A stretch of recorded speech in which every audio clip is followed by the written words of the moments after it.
आप देख रहे हैं डार्क फाइल्स। तो चलिए बढ़ते हैं आज की इस कहानी की ओर। एक शाम की बात है। ठंडी के मौसम में मैं अपने घर पर रजाई में दुबका हुआ था। इतने में ही मेरे फोन की रिंग बजने लगी। हालांकि रजाई छोड़कर उठने का मेरा जरा भी मन नहीं था, मगर हो सकता है कोई जरूरी कॉल हो। यही सोचकर मैं बिस्तर पर से झाड़कर उठा और फोन के पास गया तो पाया कि मेरे दोस्त रमन का कॉल है। रमन और मैं हम दोनों बचपन के दोस्त हैं। रमन मेरे से उम्र में काफी बड़ा है। खैर, मैंने कॉल रिसीव किया तो सामने से रमन बोला, और कैसा है तू? सब बढ़िया? इस पर मैंने कहा, हाँ सब बढ़िया चल रहा है, तू बता। इस पर रमन बोला, भाई मुझे तेरे से कुछ काम था। मैं एक मुसीबत में फंस गया हूँ। दरअसल मेरी माँ को दिल का दौरा पड़ा था। उन्हें मैंने हॉस्पिटल में एडमिट किया था और तू तो जानता है मेरी नाइट ड्यूटी है। बस तू एक रात के लिए मेरी ड्यूटी करेगा। रात भर माँ के पास मैं रुक जाऊंगा। चूंकि रमन मेरा काफी अच्छा दोस्त था और फिलहाल मुसीबत में था, इसलिए मैं उसे ना नहीं बोल पाया। मेरे से हाँ का जवाब सुनते ही रमन ने शुक्रिया बोलकर फोन रख दिया। मैंने दोस्ती के नाते रमन को हाँ बोल तो दिया था, मगर कहीं ना कहीं मुझे घबराहट भी हो रही थी, क्योंकि रमन का काम ही कुछ ऐसा था। दरअसल रमन तब एक मुर्दा घर में पहरेदारी का काम किया करता था। मुझे घबराहट हो रही थी कि मैं ये काम सही से कर भी पाऊंगा या नहीं, पर अब बोल दिया है तो करना ही पड़ेगा। लिहाजा मैंने इस बारे में ज्यादा सोचना ठीक नहीं समझा और रात होने का इंतजार करने लगा ताकि रमन की ड्यूटी के टाइम पर मैं निकल जाऊं। रमन की ड्यूटी रात के 9 बजे से सुबह के 6 बजे तक की थी। सबसे पहले तो मैंने ये बात अपने घर वालों को बताई, मगर सबने मुझे साफ तौर पर रमन का काम करने से मना कर दिया। लेकिन मैं नहीं माना। एक वक्त पर रमन भी मेरे काफी काम आया था, तो अब मेरी बारी थी दोस्ती साबित करने की। रात के तकरीबन 8:45 बजे तक मैं उस मुर्दा घर की तरफ निकल गया जहां रमन काम करता था। चूंकि मेरे घर से वो मुर्दा घर 15 मिनट की दूरी पर था, तो मैं ठीक रात के 9 बजे तक उस मुर्दा घर के बाहर खड़ा था। वो मुर्दा घर जिस जगह पर था वहां आसपास और कुछ भी नहीं था सिवाय घने जंगल के। मुर्दा घर के बाहर एक कुर्सी लगी हुई थी और उसी कुर्सी के ऊपर एक मैला सा चादर रखा हुआ था। शायद वो चादर ठंड से बचने के लिए था। लिहाजा मैंने उस चादर को उठाकर अपने ऊपर डाल लिया और उसी कुर्सी पर बैठ गया। कुर्सी के 4 पैरों में से एक पैर थोड़ा टूटा हुआ था, इसलिए कुर्सी बार बार झूले की तरह हिल रही थी। पता नहीं रमन पूरी रात इसके ऊपर कैसे बैठा रहता होगा। ये ख्याल बार बार मेरे जहन में आ रहा था।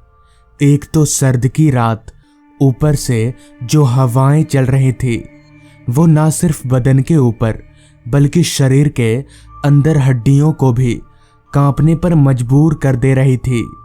मुझे लग नहीं रहा था कि अगर ऐसी ही ठंड लगती रही तो मैं कल सुबह तक जिंदा बच भी पाऊंगा। वो मैली सी चादर मुझे उसके आर पार दिख रहा था, तो फिर वो मुझे ठंड से कैसे बचा पाएगी, ये मेरे पल्ले नहीं पड़ रहा था। मैंने अपने जेब से एक सिगरेट निकाला और दूसरी जेब से लाइटर निकालकर सिगरेट जलाने जा ही रहा था कि तभी मेरा फोन बज उठा। मैंने अपना फोन निकाला तो पाया कि रमन का कॉल आ रहा है। मैंने तुरंत फोन उठाया तो सामने से रमन ने कहा, सुन, तुझे सिगरेट पीने की आदत है ना, पर वहाँ मुर्दा घर के बाहर सिगरेट मत पीना। अगर पीना ही है तो थोड़ा दूर जाकर पीना सिगरेट।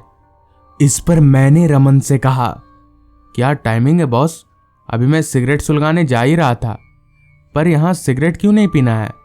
इस पर रमन बोला, वहाँ वो सब छोड़, तू बस इतना जान ले कि वहाँ सिगरेट नहीं पीना है। इतना कहकर रमन ने फोन कट कर दिया। मगर पता नहीं क्यों मुझे ऐसा लगा जैसे रमन मुझसे कुछ छिपाने की कोशिश कर रहा हो। खैर, उसने जैसा कहा मैंने वैसा ही किया।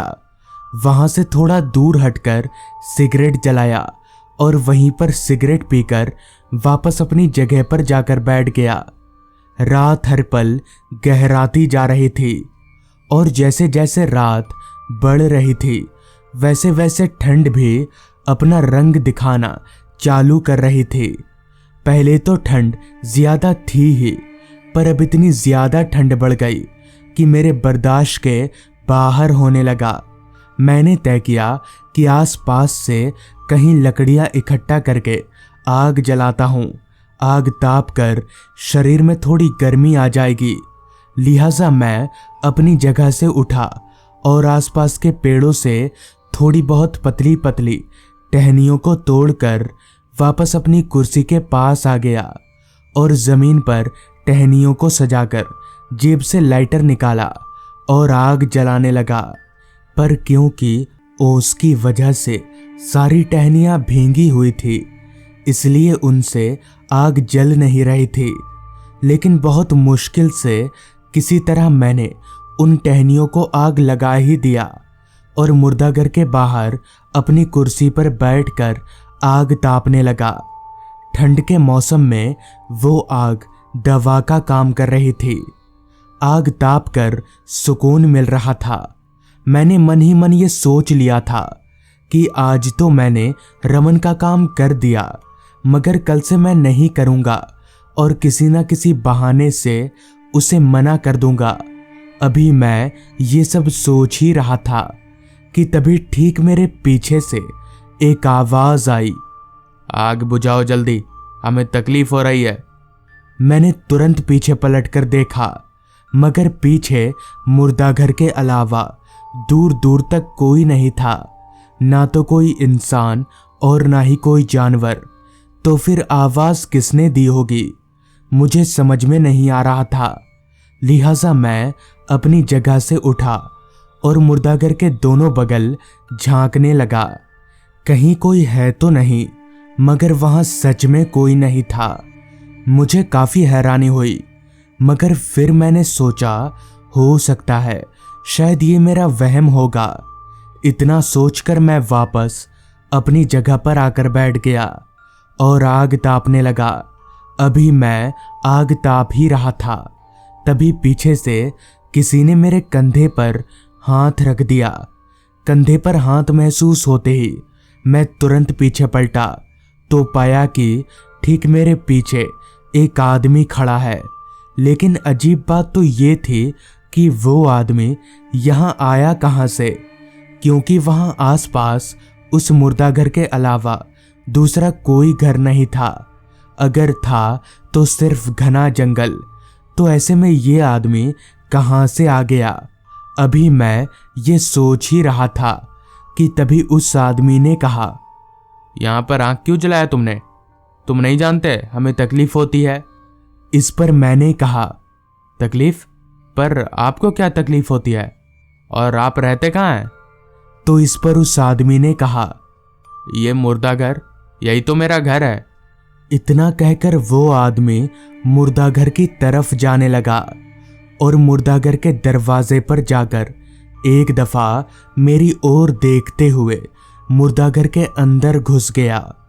मेरा रोम रोम कांप उठा, क्योंकि जिस दरवाजे से होकर वो आदमी घर के अंदर गया था उस दरवाजे पर तो ताला लगा हुआ था, जिसकी चाबी मेरे पास थी। वो आदमी दरवाजे के आर पार होकर मुर्दाघर के अंदर चला गया। मगर यह कैसे हो सकता है? कोई आदमी दरवाजे के आर पार कैसे जा सकता है? मुझे समझ आ गया था कि मेरा यहाँ रुकना कतई ठीक नहीं होगा, जिस वजह से मैं भागते हुए सीधे अपने घर पहुंचा और सुबह होते ही घर से बाहर निकला। बाद में जब मैंने इस बात का जिक्र रमन से किया तो उसने कहा, मैंने तुझे वहां सिगरेट पीने से इसलिए मना किया था क्योंकि उन मुर्दों को आग बिल्कुल पसंद नहीं है, पर मुझे ये नहीं पता था कि तू आग जलाएगा, वरना मैं इसके लिए भी तुझे मना कर देता। उस दिन के बाद से मैं कभी भी उस मुर्दाघर के पास नहीं गया। तो दोस्तों, ये थी आज की कहानी। अगर आपको ये कहानी पसंद आई हो तो चैनल को ज़रूर सब्सक्राइब कर लें। तो मैं आपका दोस्त आर्यन जल्द ही मिलूंगा आपसे ऐसी ही एक कहानी के साथ।